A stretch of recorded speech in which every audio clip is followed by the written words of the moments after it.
I was volunteering at an international student orientation in London, and we were doing icebreaker introductions. An American girl, probably 19 or 20, stood up and said she was excited to be studying abroad in London, England. Normal so far. Then she asked what language classes were available because she wanted to learn British. The room went completely silent. The coordinator asked her to clarify. She said, "You know British, the language you guys speak here." The coordinator very gently said, "We speak English, the same English you speak." The girl looked confused and said, "But you have accents." I thought that meant it was a different language. A guy from Canada tried to help and said, "An accent doesn't make it a different language. Canadians have different accents than Americans, but we still speak English." She said, "Right, but British sounds way more different than Canadian."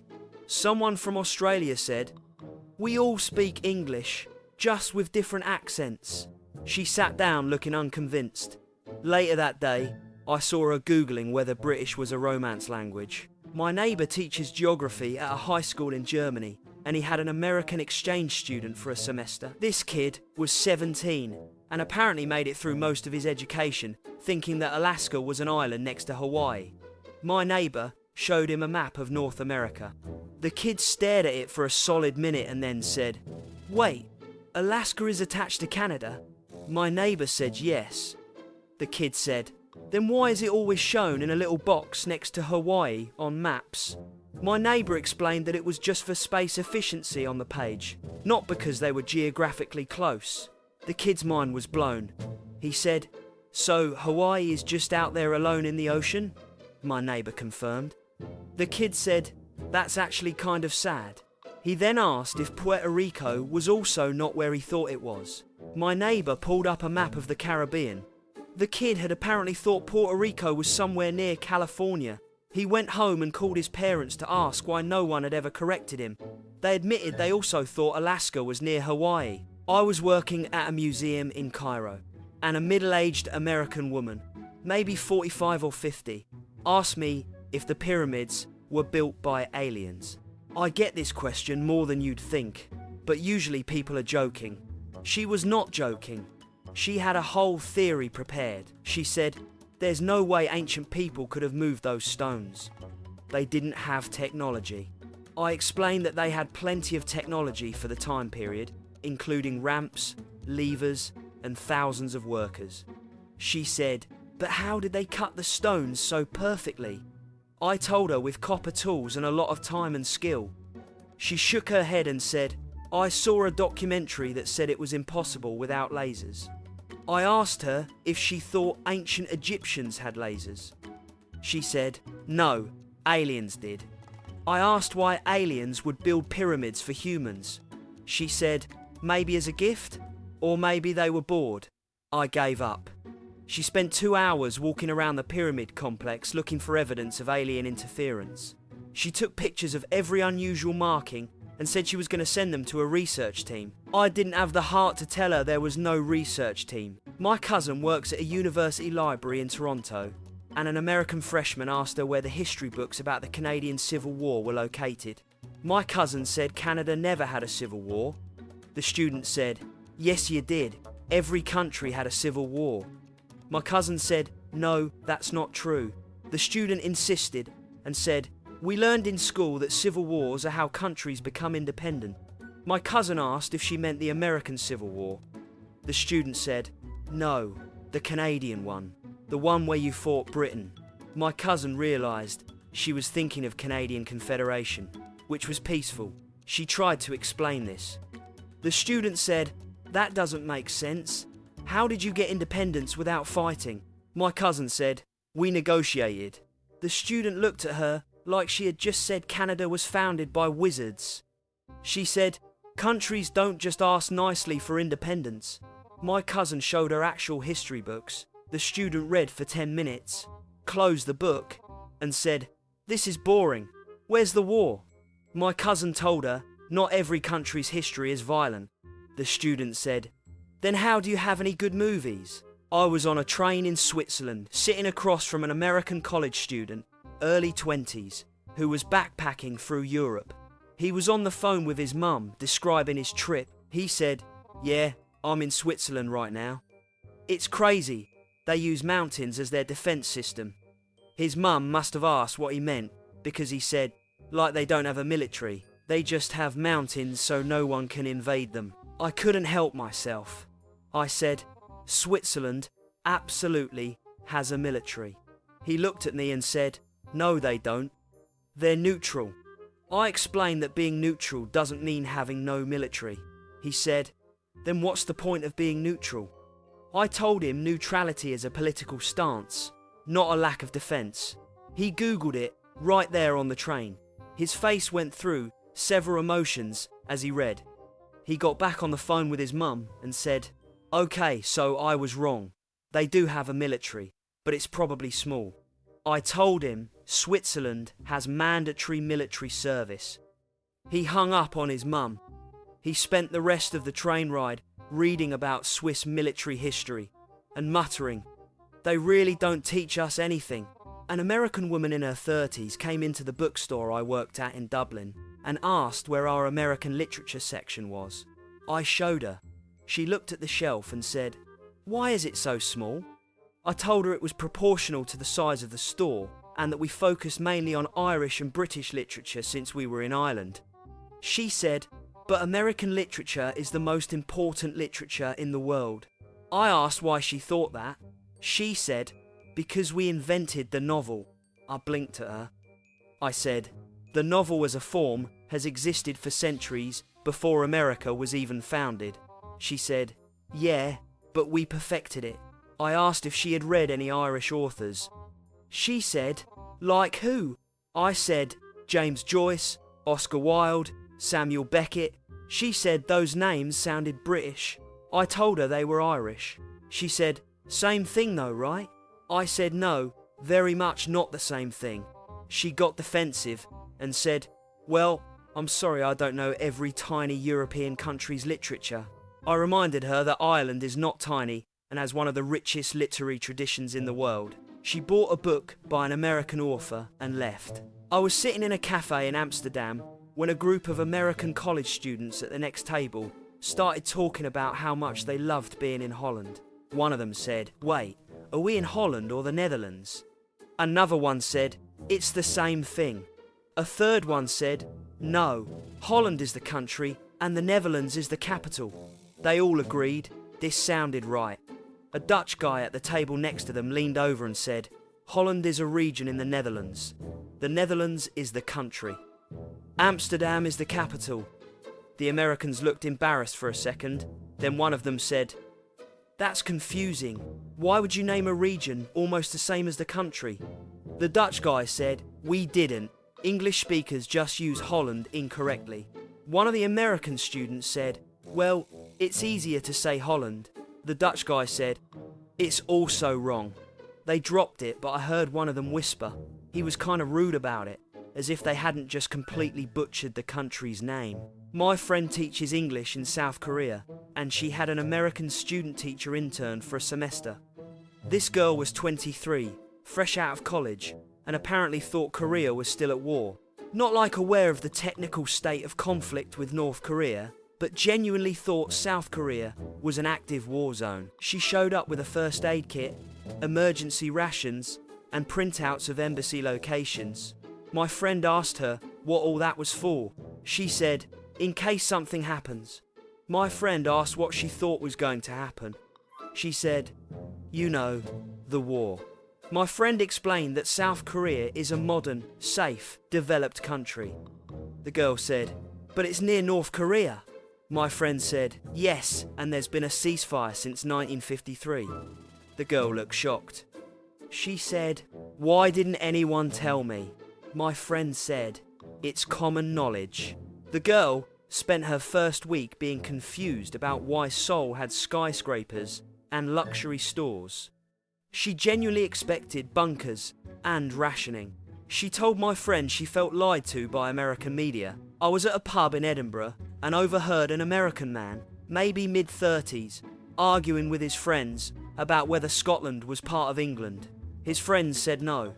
He said yes. They went back and forth for 5 minutes. Finally, one of his friends Googled it and said, Scotland is part of the United Kingdom, not England. The man said, "What's the difference?" His friend tried to explain that the UK is made up of 4 countries, including England and Scotland. The man said, "That doesn't make sense. How can a country be inside another country?" His friend said, "They're not inside each other, they're part of a union." The man said, "Like the European Union?" His friend said, "No, different." The man gave up and said, "Whatever, it's all the same to me." A Scottish guy, who had been listening, walked over and said, "Say that louder and see what happens." The American thought he was joking. He was not joking. The American decided to stop talking about geography. My sister was on a study abroad program in Florence, and one of her classmates refused to eat any Italian food because she didn't trust it. This girl was 21 and would only eat at American chain restaurant. My sister asked her why she came to Italy if she wasn't going to experience the culture. The girl said, "I'm here for the art, not the food." My sister said, "Food is part of the culture." The girl said, "Yeah, but Italian food in America is way better because it's made with FDA approved ingredients." My sister asked what she thought was wrong with Italian ingredients. The girl said, "They don't have the same health standards as America. I could get sick." My sister pointed out that Italy has very strict food regulations. The girl said, "Then why does everyone say not to drink the water?" My sister said, "That's not even true in Italy. You're thinking of developing countries." The girl didn't believe her. She ate McDonald's for 6 weeks straight. She went home and told people Italian food wasn't that great. I worked at a train station in Brussels, and an American teenager, maybe 16 or 17, asked me how to get to Paris. I told him to take the high-speed train. He asked how long it would take. I said about an hour and 20 minutes. He looked confused and said, "That's it?" I said yes. He said, "But Paris is in a whole other country." I said yes, but it's not that far. He said, "In America, driving to another state takes like 6 hours." I explained that European countries are smaller and closer together. He said, "So I could visit multiple countries in one day?" I said absolutely. His mind was blown. He called his dad right there and said, "Dad, did you know Europe is tiny?" I heard his dad laugh through the phone. The kid hung up and said, "Why do they make it seem so big in movies?" I didn't have an answer for that. An American woman in her 40s asked me for directions in Vienna. I told her how to get to the museum she wanted. She thanked me and then asked if I spoke German. I said yes. She said, "Do you speak it at home or just for work?" I said, "I live in Austria. German is the language here." She said, "Oh, I thought everyone in Europe spoke English at home and just used their country's language for tourists." I stared at her. I said, "No, people speak their native language at home." She said, "Really? That seems inefficient." I asked what she meant. She said, "Well, if everyone just spoke English, it would be easier." I said, "Easier for who?" She said, "For everyone." I told her millions of people around the world don't speak English and have no reason to. She said, "But it's the most spoken language." I said, "Mandarin Chinese has more native speakers." She didn't believe me. She Googled it. She looked genuinely upset by the results. I was giving a campus tour at a university in Melbourne, and an American prospective student asked me if Australia had electricity. I thought he was joking. He was not. He said, "I mean, I know the cities do, but what about everywhere else?" I told him the entire country has electricity. He said, "Even the outback?" I said yes. He said, "What about the Aboriginals?" I very carefully explained that Aboriginal Australians live in modern society with the same access to infrastructure as everyone else. He looked skeptical. He said, "I saw a documentary where they were living in huts." I told him that was likely either outdated or showing a specific remote community, not representative of the entire population. He said, "So they have iPhones?" I said, "Many do, yes." He said, "That's crazy. I thought Australia was like 50 years behind America." I asked where he got that idea. He said, "I don't know, it just seems like it would be." He did not end up applying. My dad is a taxi driver in Athens, and he once picked up an American family from the airport. The mum asked him if Greece still used ancient Greek as their language. My dad said no, they speak modern Greek. She seemed disappointed. She said, "So you can't read the old inscriptions?" My dad said, "Scholars can, but modern Greek is very different." She said, "That's sad. It's like you lost your own language." My dad explained that languages evolve over thousands of years. She said, "In America, we still speak the same English as Shakespeare." My dad didn't know how to respond to that. Her husband asked if people in Greece still worship Zeus. My dad said no. Greece is primarily Orthodox Christian. The husband said, "What happened to all the gods?" My dad said, "Christianity happened." The man nodded like this was brand new information. Their kid asked if the Parthenon was where Hercules lived. My dad just drove in silence for the rest of the trip. I was working at a cultural centre in Tokyo, and an American exchange student in his early 20s asked me if Japanese people celebrate Christmas. I said many do, though not necessarily as a religious holiday. He said, "How do they know about it if they're not Christian?" I explained that cultural exchange exists and Christmas has become a global commercial holiday. He said, "But how did it get here?" I said, "Through centuries of international trade, travel, and media." He said, "That's so weird. I thought only Christian countries knew about Jesus."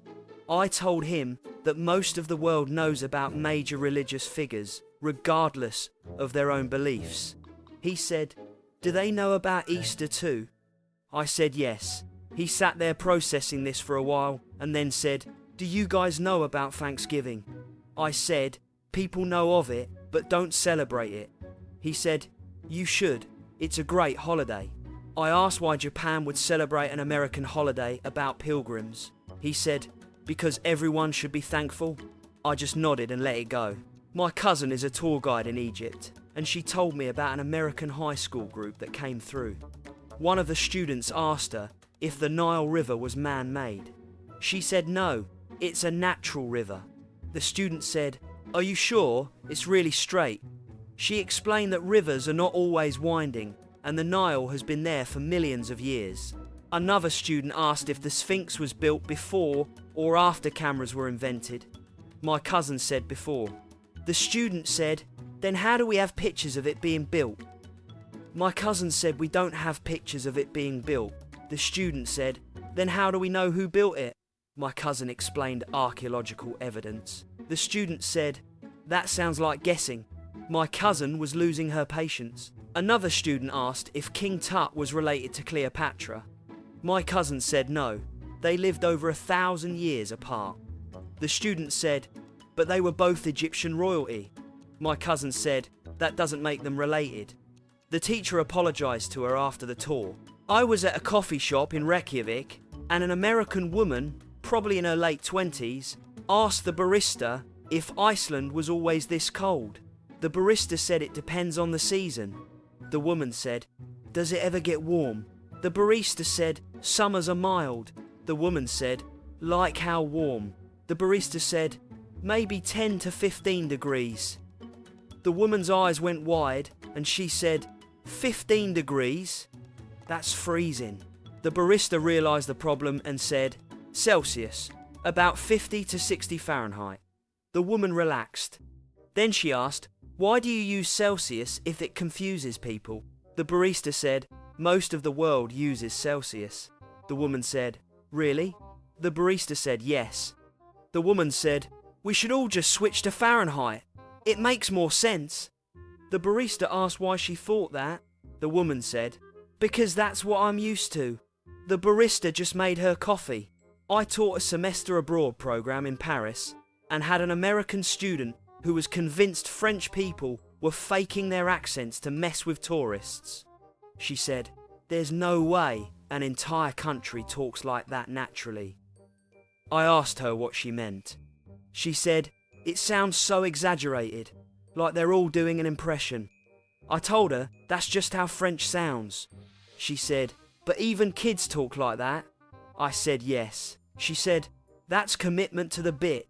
I explained that it's not a bit, it's their actual language. She said, I don't believe you. I think they go home and speak normally. I asked what she thought normally meant. She said, like how we talk. I gave up. She spent the whole semester convinced she had uncovered some kind of elaborate French conspiracy. She left France thinking she was smarter than everyone else for not falling for it. An American man in his 50s asked me at a hotel in Bangkok why everyone in Thailand drove on the wrong side of the road. I told him they drive on the left, which is correct for Thailand. He said, no, the right side is the correct side. I said, correct is relative to the country. He said, no, there's an international standard and it's the right side. I told him that over 70 countries drive on the left. He didn't believe me. He pulled out his phone and Googled it. He read for a minute and then said, this says the UK drives on the left. I said yes. He said, that's just one country. I said, and all of its former colonies, including India, Australia, and many others. He looked uncomfortable. He said, well, America drives on the right, and we're usually correct about things. I didn't respond. He muttered something about how the world should standardise, and walked away.